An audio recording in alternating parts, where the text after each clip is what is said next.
Baakiyalakshmi சீரியலோட upcoming episode என்னென்னு பார்க்கலாம். பாக்கியா பேசின பேச்சால் ரொம்பவே பாக்கியா மேலே கோவத்தில் இருக்கிறாங்க ஈஸ்வரி.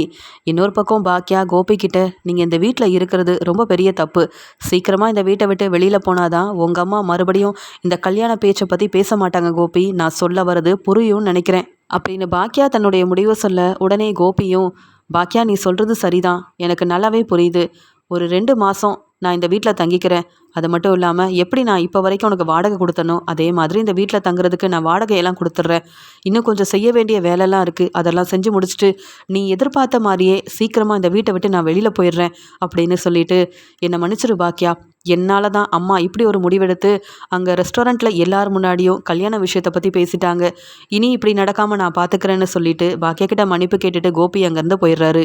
இதை கேட்ட ஈஸ்வரி, பாக்கியா நீ எல்லாம் திருந்தவே மாட்டியா, என் முன்னாடியே என் பையன் கோபியை இந்த வீட்டை விட்டு வெளியில் போக சொல்கிறியே, என் பையனே இந்த வீட்டில் இல்லைன்னா நானும் இந்த வீட்டில் இருக்க மாட்டேன் தெரிஞ்சுக்கோ அப்படின்னு ஈஸ்வரி சொல்ல, அதுக்கு பாக்கியாவும், பரவாயில்லத்த, நீங்கள் இந்த வீட்டில் இருக்கணும்னு நான் சொல்லவே இல்லையே, உங்களுக்கு என்ன பிடிச்சிருக்கோ நீங்கள் எதை விரும்புகிறீங்களோ அதை கண்டிப்பாக செய்யலாம், எப்படி என் வாழ்க்கைக்கு நான் ஒரு தெளிவான முடிவெடுத்தனோ அதே மாதிரி உங்கள் பையனுக்காக நீங்கள் இந்த வீட்டை விட்டு வெளியில் போகணும்னு நினச்சாலும் நான் போகாதீங்க அத்தைன்னு சொல்லி கண்கலங்கியெல்லாம் நிற்க மாட்டேன், உங்கள் முடிவுக்கு நானும் மதிப்பும் மரியாதையும் கொடுப்பேன் அப்படின்னு சொல்லிடுறாங்க. இதெல்லாம் கேட்ட ஈஸ்வரி, நீ பழைய பாக்கியா இல்லை, இப்போ நீ ரொம்ப மாறிட்ட, பணம்லாம் வந்த உடனே என்னையே வீட்டை விட்டு வெளியில் போனாலும் பரவாயில்லைன்னு சொல்லிட்டல, இனி உன்கிட்டெல்லாம் பேசி பிரயோஜனமே கிடையாதுன்னு கோவமா ஈஸ்வரி அங்கேருந்து போயிடுறாங்க.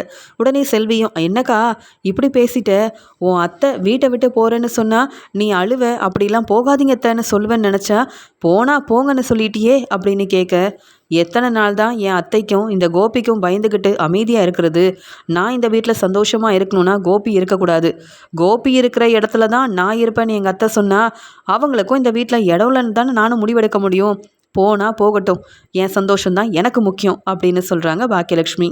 இங்கே கோபி எப்படியோ பாக்கியா நம்மளை அந்த வீட்டில் தங்க வச்சுருக்கா, அதுக்குள்ளே நம்ம பசங்கக்கிட்டெல்லாம் பேசி என் அம்மா நினைக்கிற மாதிரி இங்கே செழியனாக இருக்கட்டும் இங்கே எழில்னு 2 பேருமே குடும்பமாக நம்ம வீட்லேயே வந்து தங்கணும், அதுதான் பாக்கியாவுக்கும் பிடிக்கும் என் அம்மாவுக்கும் பிடிக்கும், என் அம்மா ரொம்ப நாள் இங்கே தனியாகவே இருந்துட்டாங்க, பெருசாக என் பசங்களும் இங்கே இல்லை, என் அப்பாவும் இல்லை, அதனால் எங்கள் அம்மா இனி தனியாக இருக்கக்கூடாது, என் பசங்கக்கிட்ட பேசி புரிய வைக்கணும், அவங்கள மறுபடியும் பாக்கியா வீட்டுக்கே கூட்டிகிட்டு வரணும், இவங்க எல்லாரும் ஒத்துமையாக இருக்கும்போது நான் அந்த வீட்டிலேருந்து கிளம்பி போயிடணும் அப்படின்ற மாதிரி நினச்ச கோபியும் முதல்ல செழியனை பார்க்கறதுக்காக ஒரு இடத்துக்கு போகிறாரு. செழியனையும் அங்கே வர வச்சுட்டு பேசிகிட்டு இருக்காரு கோபி.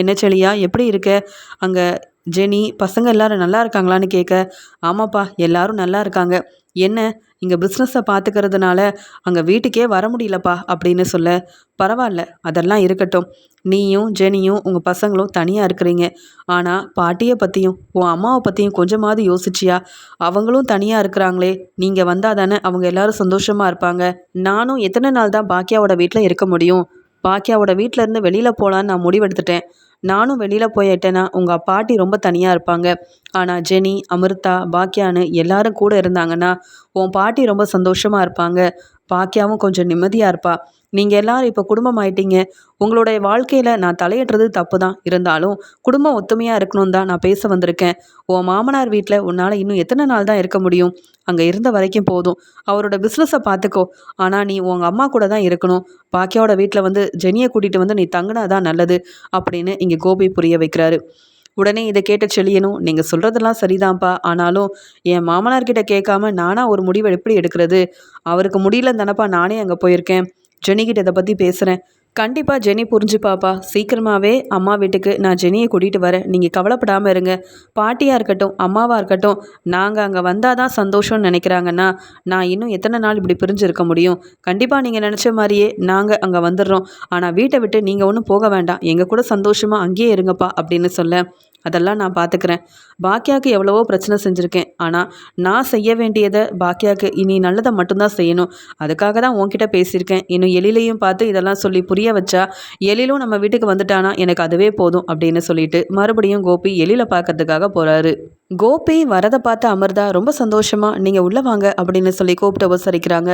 இங்கே எழிலும், ஆமாம் என்ன இங்கே வந்திருக்கீங்க, வீட்டில் ஏதாவது பிரச்சனையா அப்படின்னு சொல்லி கேட்க, உடனே கோபி சொல்கிறாரு, வீட்டில் எல்லாரும் நல்லா தான் இருக்காங்க, நான் தான் பாக்கியாவுக்கு பிரச்சனையாக இருக்கிறேன், அதனால தான் ஒரு நல்ல முடிவாக எடுக்கணும்னு உன்னை தேடி வந்திருக்கேன், நீ எத்தனை நாள் தான் இப்படியே தனியாக இருக்க முடியும், இப்போ நீ நல்லா சம்பாதிக்கிற, உனக்குன்னு ஒரு வீடும் கொடுத்துருக்காங்க.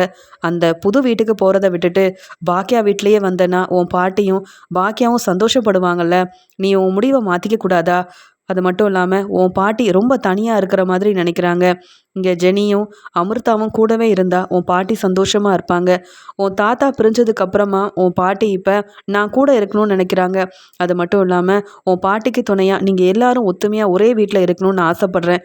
நீ என்ன சொல்கிற எழில்? இத்தனை நாள் நீ பிரிஞ்சிருந்தது போதாதா? உனக்காக இப்படி தனியாக இருந்தது போதாதா? எப்பயுமே பாக்கியா பேச்சை மட்டும்தான் நீ கேட்ப. ஆனால் இந்த விஷயத்தில் நீ என் பேச்சை கேட்கணும். நீ இங்கே இனியாவாக இருக்கட்டும், செழியன் எல்லாரும் குடும்பமாக ஒரே வீட்டில் இருக்கிறத நான் பார்க்கணும். இதுதான் நான் பாக்கியாவுக்கு செய்கிற ஒரு நல்ல விஷயமா இருக்கும். இப்படிலாம் நடந்ததுக்கப்புறமா நான் கண்டிப்பாக பாக்கியா வீட்டை விட்டு வெளியில் போயிடுவேன். எனக்காக நீ பாக்கியா வீட்டுக்கு குடும்பமாக வந்து இருக்கணும் அப்படின்னு சொல்லி இங்கே கோபி கேட்குறாரு. அதுக்கு எழிலும், இதை பற்றி தான் நம்ம ஏற்கனவே பேசிட்டோமே. என் அம்மா என்ன சொல்கிறாங்களோ அதை தான் நான் கேட்பேன். என் அம்மா நான் அந்த வீட்டுக்கு வர்றது இப்போதைக்கு சரியில்லைன்னு நினைக்கிறாங்க. கொஞ்சம் தனியாக இருந்தால் நல்லா இருக்கும்னு நினைக்கிறாங்க. ஒரே வீட்டில் இருந்து பிரச்சனை வரதை விட இப்படி தனியாக இருந்து நிம்மதியாகவும் சந்தோஷமாகவும் இருந்துடலாமே. பாட்டி நான் அந்த வீட்டுக்கு வந்தாலும் பாட்டி ஏதாவது தேவையில்லாமல் பேசுவாங்க. அமிர்தாவை ஏதாவது சொல்லி அவமானப்படுத்துவாங்க. இப்படி எந்த பிரச்சனையும் வரக்கூடாதுன்றதுக்காக தான் குடும்பமாக தனியாக இருந்தாலும் நிம்மதியாக இருங்கன்னு அம்மா ஒரு முடிவெடுத்தாங்க. ஆனால் நீங்கள் என்னடானா ஒத்துமையாக இருக்கிறதுக்கு எல்லாரும் அம்மா வீட்டுக்கு வரணும்னு சொல்கிறீங்களே. இந்த விஷயம் அம்மாவுக்கு தெரியுமா? கண்டிப்பாக நீங்கள் சொல்கிற மாதிரி அம்மா ஒத்துக்க மாட்டாங்க. ஏன்னா பாட்டி கூப்பிட்ட உடனே நீங்கள் அந்த வீட்டுக்கு வரப்போய் தானே இவ்வளோ பிரச்சனை வந்தது. இதே நீங்கள் பாட்டி பேச்சை கேட்காம தனியாக இருந்திருந்தா உங்களுக்கும் ராதிகாவுக்கும் இப்படி ஒரு பிரிவும் வந்திருக்காது. நீங்கள் ராதிகாவை பிரிஞ்சிருக்கவும் மாட்டீங்க, டிவோர்ஸும் தந்திருக்க மாட்டாங்க. நீங்கள் சந்தோஷமாக குடும்பமாக இருந்திருக்கலாம். ஆனால் நீங்கள் பாட்டி பேச்சை கேட்டு இந்த அம்மா வீட்டுக்கு வந்தீங்க. இப்போ வரைக்கும் நீங்கள் தனியாக இருக்க வேண்டிய நிலைமையை நீங்களாக தான் ஏற்படுத்திக்கிட்டீங்களே தவிர்த்து இதுக்கு யாருமே காரணம் இல்லை. அதனால் அம்மா பேச்சை தான் நான் கேட்பேன். நீங்கள் வந்து சொன்னது சரிதான். ஆனால் இதை பற்றி முதல்ல நீங்கள் அம்மா கிட்ட சொல்லுங்கள். அம்மா மறுபடியும் அந்த வீட்டுக்கு வர சொன்னால் நான் அமிர்தாவையும் நிலாவையும் கூட்டிகிட்டு வர தயாராகவே இருக்கேன். ஆனால் அம்மா முடிவெடுக்கலைன்னா நான் கண்டிப்பாக அந்த வீட்டுக்கு வரவே மாட்டேன் அப்படின்னு எழில் ரொம்ப தெளிவாக தன்னுடைய முடிவை சொல்லிடுறாரு. பாக்கியா என்ன சொல்கிறாங்களோ அதை தான் செய்வேன் அப்படின்னு சொல்லிடுறாரு. உடனே கோபியும், எழில் நீ நாளைக்கு வீட்டுக்கு கிளம்பி வா. நானே பாக்கியா கிட்ட இதை பற்றி பேசுகிறேனே. பாக்கியா சரின்னு சொன்னால் நீ குடும்பமாக அங்கே வந்துடுவேல்ல. நீங்கள் எல்லாரும் அங்கே வந்துட்டீங்கன்னா நானும் அந்த வீட்டிலேருந்து கிளம்பிடுவேன். தனியாக எங்கேயாவது போய் இருக்கலாம் அப்படின்னு முடிவெடுத்திருக்கேன்னு சொல்ல, சரி நான் நாளைக்கு அம்மாவை பார்க்க வரேன். இதை பற்றி பேசுவோம். அம்மா என்ன முடிவெடுக்கிறாங்களோ அதை நான் ஒத்துக்கிறேன் அப்படின்னு சொல்கிறாரு எழில். அடுத்த நாள் காலையில் எப்பயும் போல் இனியா படிக்காமல் ஃபோன் பேசிக்கிட்டே இருக்க, அந்த சமயம் அங்கே வந்த பாக்கியாவும், என்ன இனியா இது, நீ படிப்பை நல்லபடியாக வந்து ஒரு வேலைக்கு போவேன்னு நான் ஆசைப்பட்டுட்ருக்கேன். ஆனால் படிக்காமல் இப்படி யார்கிட்ட ஃபோன் பேசிக்கிட்டே இருக்க, என்ன தான் விஷயம்னு கொஞ்சம் சொல்லு அப்படின்னு சொல்ல, என் ஃப்ரெண்டுக்கிட்ட தாம்மா பேசுகிறேன். ஏம்மா என்னை சந்தேகப்படுறீங்க? நான் அப்படி தப்பெல்லாம் செய்ய மாட்டேன், உங்களுக்கு தெரியும்ல என்னை பற்றி அப்படின்னு சொல்லி சமாளிக்கிறாங்க. அந்த சமயம் எழில் அமிர்தாவை கூட்டிகிட்டு பாக்கியாவோட வீட்டுக்கு வராரு.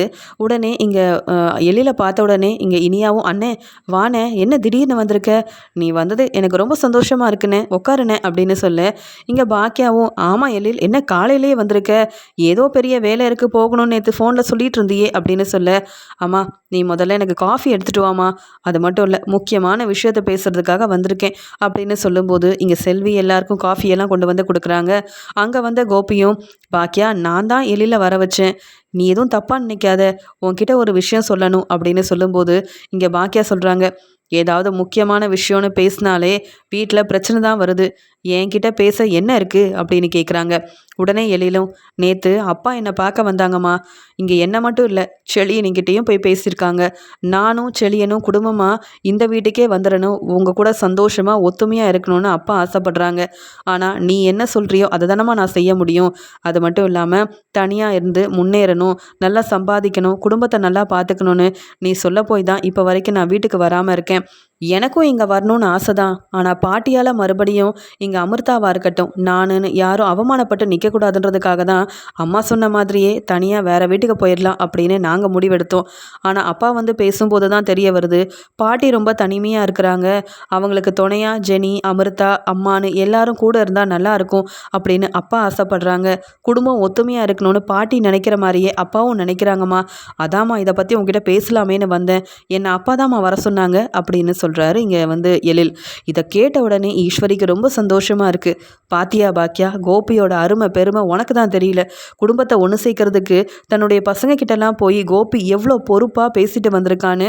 நீ தான் குடும்பத்தில் பசங்க இல்லைனாலும் பரவாயில்ல, எனக்கு ஏன் சந்தோஷம்தான் முக்கியம், இங்கே கோபியை கல்யாணம் பண்ணிக்க மாட்டேன், நான் தனியாகவே இருந்து சாதிச்சு காட்டுவேன் அப்படின்னு குடும்பத்து மேலே கொஞ்சம் கூட பொறுப்பே இல்லாமல் பேசிகிட்டு இருக்கேன். ஆனால் கோபி அப்படி இல்லை, முன்ன மாதிரி இல்லை, நல்லா திருந்திட்டான், மனசு மாறிட்டான். இங்கே நான் தனியாக இருக்கக்கூடாதுன்றதுக்காகவும் நீயும் கஷ்டப்படக்கூடாதுன்றதுக்காகவும் உன் பசங்க எல்லாரையும் குடும்பமாக இந்த வீட்டுக்கு மறுபடியும் வர வைக்கணுன்றதுக்காக செழியன்கிட்டையும் எழில்கிட்டையும் போயிட்டு எவ்வளோ பொறுப்பாக பேசிட்டு வந்திருக்கான் பாரு கோபி. நீ இப்போவே சொல்லு, உன் பையன் எழில்கிட்ட நீ சொன்னாதான் அவன் கேட்பான். நீ இப்போவே அவங்க எல்லாரையும் வீட்டுக்கு வர சொல்லு, எல்லாரும் ஒத்துமையாக இருக்கலாமே அப்படின்னு ஈஸ்வரி சொல்கிறாங்க. இதை கேட்ட பாக்கியாவும், உங்கள் பையனும் நீங்கள் நினைக்கிறதெல்லாம் நடக்கணும்னு நினைப்பீங்க, ஆனால் என் வீட்டில் யார் இருக்கணும் யார் இருக்கக்கூடாதுன்னு முடிவெடுக்க வேண்டியது நான் தானே. என் பசங்களுக்குன்னு அவங்களுக்குன்னு ஒரு குடும்பம் ஆயாச்சு, தனியாக இருந்து சந்தோஷமாக இருக்கட்டுமே. இப்போ மறுபடியும் இந்த வீட்டுக்கு மற்றவங்களால அவங்களுக்கு எந்த பிரச்சனையும் வரக்கூடாதுன்னு நான் நினைக்கிறேன். ஏன் எழிலும் அமிர்தாவும் இந்த வீட்டை விட்டு வெளியில் போனதுக்கு காரணம் யாருன்னு உங்கள் எல்லாருக்கும் தெரியுமே. என்ன பிரச்சனையால் அவங்க வெளியில் போனாங்கன்னு நம்ம எல்லாருக்கும் தெரியும். அப்படி மறுபடியும் ஒரு பிரச்சனை என் பையன் என் மருமகன் யாரும் அவமானப்பட்டு கண் கலங்கி நிற்கக்கூடாது. எல்லாரும் நிம்மதியாக சந்தோஷமாக தனித்தனியாக இருந்தாலும் ஒருத்தர் மேலே இருக்கிற பாசம் குறையாமல் இருந்தால் அது போதாதா? இப்போ ஒத்துமையாக இருக்கிறேன்னு இந்த வீட்டுக்கு மறுபடியும் பிரச்சனை பிரிஞ்சு போகணுமா என்ன? வேண்டவே வேண்டாம். எல்லாரும் அவங்க குடும்பமாக தனியாகவே இருந்துட்டு போகட்டும். ஏன் கோபி, உங்களுக்கு எதுக்கு இந்த தேவையில்லாத வேலை? நீங்கள் எதுக்கு போய் என் பசங்க கிட்ட பேசி இப்படி ஒத்துமையாக இருக்கிறதுக்காக என் வீட்டுக்கு வர சொல்லணும்? அவங்களுக்கு எங்கே நிம்மதியாக இருக்க தோணுதோ, அவங்க எங்கே இருந்தால் சந்தோஷம்னு நினைக்கிறாங்களோ அந்த இடத்துலையே இருக்கட்டுமே. எதுக்காக அவங்கள இங்கே மறுபடியும் கூப்பிடுறீங்க? வேண்டவே வேண்டாம் கோபி. நீங்கள் மறுபடியும் உங்கள் அம்மா ஈஸ்வரி மாதிரியே தப்பு செஞ்சிட்ருக்கீங்க. அது மட்டும் இல்லாமல் என் பசங்க இந்த வீட்டுக்கு வரணும்னு ஆசைப்பட்டிருந்தா அவங்க எப்பயோ வந்திருப்பாங்க. இன்னும் செழியன் இந்த வீட்டுக்கு வராமல் இருக்கான்னா அங்கே அவனுக்கு நிறைய வேலை இருக்கலாம், இல்லை அங்கேயே இருக்கலாம்னு அவனுக்கு தோணி இருக்கலாம். ஆனால் நீங்கள் போய் இங்கே கண்டிப்பாக வந்தே ஆகணும்னு சொன்னால் அவன் மறுபடியும் கஷ்டப்பட்டு தான் இங்கே வருவான். இன்னொரு பக்கம் இங்கே ஜெனியும் தன்னுடைய அம்மா அப்பா கூட இருக்கணும்னு ஆசைப்பட்டிருக்கலாமே. எதுக்காக அவங்களுக்கு பிடிக்காத ஒரு விஷயத்த நீங்கள் செய்யணும்னு நினைக்கிறீங்க? என் பசங்களோட வாழ்க்கையில் முதல்ல தலையிட நீங்கள்லாம் யார்? எதுக்காக தேவையில்லாமல் பிரச்சனை செய்கிறீங்க கோபி? நீங்களே இந்த வீட்டில் இருக்கக்கூடாதுன்னு நான் சொன்னதுக்கு அப்புறமா நீங்களே பேசாமல் உங்கள் வேலையை பார்த்துக்கிட்டு இந்த வீட்டை விட்டு வெளியில் போனீங்கன்னா அதுவே எனக்கு நிம்மதி தான். வீட்டுக்கு வந்தால் கொஞ்சம் நிம்மதியாகவும் சந்தோஷமாகவும் இருக்கணும்னு நான் நினைக்கிறதுல என்ன தப்பு இருக்குது? இப்போ நானும் 2 பெரிய ரெஸ்டாரண்ட்டோட ஓனராக இருக்கேன். ஆனால் வீட்டில் வந்தாலும் உங்களாலையும் உங்கள் அம்மாவாலையும் எனக்கு பிரச்சனை மட்டும்தான் வருது. இப்போ என் பசங்களுக்கு எது நல்லதுன்னு எனக்கு நல்லாவே தெரியும் கோபி. நீங்கள் இந்த வீட்டை விட்டு வெளியில் போனால் எனக்கு அதுவே போதும். வீட்டில் இருக்க எல்லாரையும் எப்படி பார்த்துக்கணும், எப்படி கவனிச்சிக்கணும்னு நான் பார்த்துக்கிறேன் கோபி. உங்கள் வேலையை மட்டும் பாருங்கள் அப்படின்னு பாக்கியா ரொம்ப கோபமாக பேசிடுறாங்க. இங்கே கோபிக்கு என்ன சொல்லனே தெரியல. இதை பார்த்த ஈஸ்வரியும், பாத்தியா கோபி, உன் பசங்களுக்காகவும் இந்த இனியாவுக்காகவும் நீ நல்லது செய்யணும்னு நினைக்கிற, அதை புரிஞ்சிக்காத பாக்கியா என்ன பேச்சு பேசுகிறான்னு.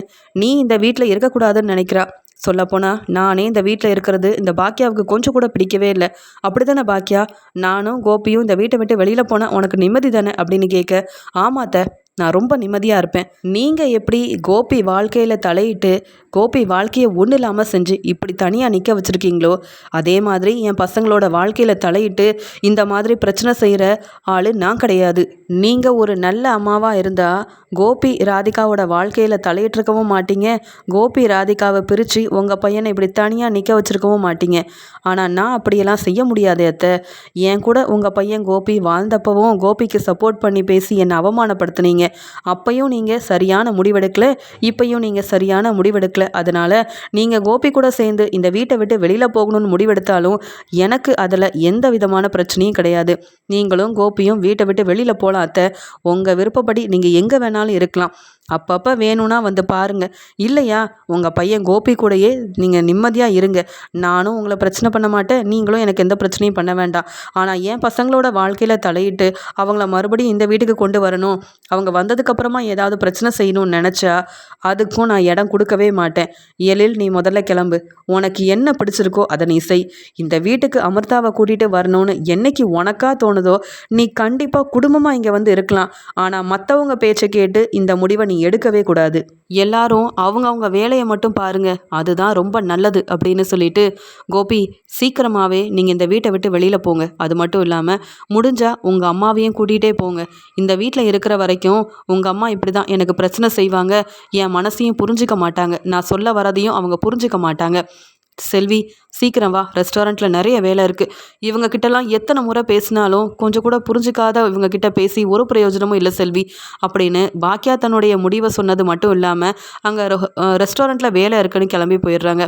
இதெல்லாம் பார்த்துட்ருக்க இங்கே ஈஸ்வரி எழில்கிட்ட, பாத்தியா எழில், உன் அம்மா எவ்வளோ பொறுப்பே இல்லாமல் பேசிட்டு போகிறான்னு. பசங்க கூட இருக்கணும் தானே எல்லா அம்மாவும் நினைப்பாங்க. ஆனால் பாக்கியா மட்டும் ஏன் இப்படி இருக்கிறா? குடும்பத்தில் உள்ளவங்க ஒத்துமையாக இருக்கணும்னு நினச்சா தானே நல்லது. பாக்கியாவுக்கு இது ஏன் புரிய மாட்டேங்குது? கோபி நல்லது தான் செய்கிறான், குடும்பத்தில் எல்லாரும் ஒத்துமையாக இருக்கணும்னு ஒரு நல்ல விஷயத்த செய்யணும்னு நினைக்கிறான். ஆனால் பாக்கியா கோபியை வீட்டை விட்டு வெளியில் அனுப்பணும்னு நினைக்கிறாளே அப்படின்னு ஈஸ்வரி சொல்லிகிட்டு இருக்க. அதுக்கு எழிலும், அம்மா சரியாக தான் பேசுகிறாங்க. அம்மாவோட வீட்டில் யார் இருக்கணும் இருக்கக்கூடாதுன்னு அம்மா தானே முடிவெடுக்கணும். அம்மா என்ன முடிவு எடுத்தாலும் அது சரிதான். இது அம்மாவோட வீடு. தேவையில்லாமல் அம்மாவுக்கு எந்த பிரச்சனையும் செய்யாதீங்க. அம்மா கொஞ்சம் சந்தோஷமாகவும் நிம்மதியாகவும் இந்த வீட்டில் இருக்கட்டும். எனக்கும் வெளியில் வேலை இருக்குது, நான் கிளம்புறேன் பாட்டின்னு சொல்லிட்டு பாக்கியாவுக்கு சப்போர்ட் பண்ண எழில் அங்கேருந்து அமிர்தாவையும் கூட்டிகிட்டு கிளம்பிடுறாரு. இங்கே கோபி நினைக்கிறாரு, நான் என்ன செஞ்சாலும் அது தப்பாக தான் இருக்கும்னு பாக்கியா நினச்சிட்ருக்கா. நான் அப்போ இந்த வீட்டை விட்டு வெளியில் போனால் மட்டும்தான் பாக்கியாவுக்கு சந்தோஷம் போல். அதனால் சீக்கிரமாகவே பாக்கியாவோட வீட்டிலேருந்து வெளியில் போயிடணும் அப்படின்னு கோபியும் யோசிக்க ஆரம்பிக்கிறாரு.